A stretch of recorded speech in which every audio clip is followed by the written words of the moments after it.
The engines of the plane soon hummed, and Silver seated herself. But he glanced at the hatch in the floor, providing access to their luggage. Maybe just a quick peek. He rose from his seat. "What are you doing?" Silver asked. "Checking something." It only took a few strides to reach the rear. He crouched and lifted the hatch for a look, the loud rumble of the motors masking Silver's steps as she neared and stood over him. "What's wrong?" "Possibly nothing." He leaned down to look in the hole, saw their bags, the same ones he'd loaded hours before. But the scent among them? Definitely new.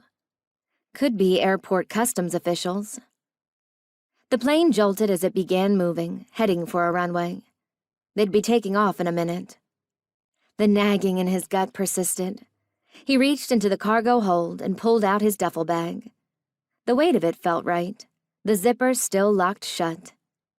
He couldn't stop customs officers from opening it, but it would deter casual thieves. He pulled out Silver's suitcase next, and paused. "You found something," stated, not asked. "Your luggage is heavier," which seemed odd given it too remained locked. "And someone touched it." He could smell the leather of gloves on it, and something else. "Are you sure?"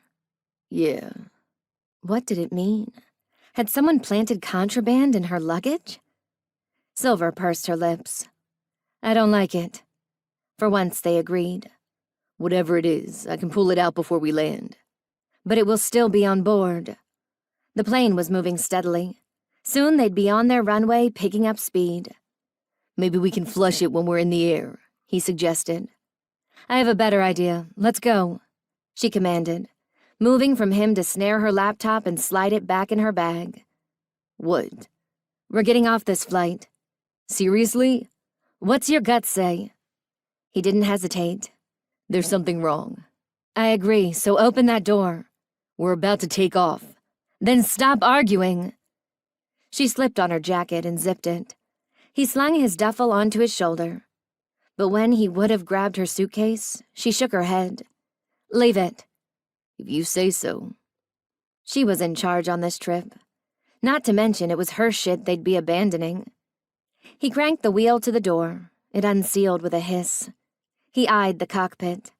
The captain would have noticed, and yet he didn't emerge or act. The plane picked up speed. Soon they'd be stuck. He shoved open the door and wind tugged at them. Silver didn't hesitate. She jumped. Jesus! He didn't think but dove after her, legs pedaling in the air, and then jolting as one foot then the other hit the ground hard. He stumbled a few paces, off balance due to his duffel.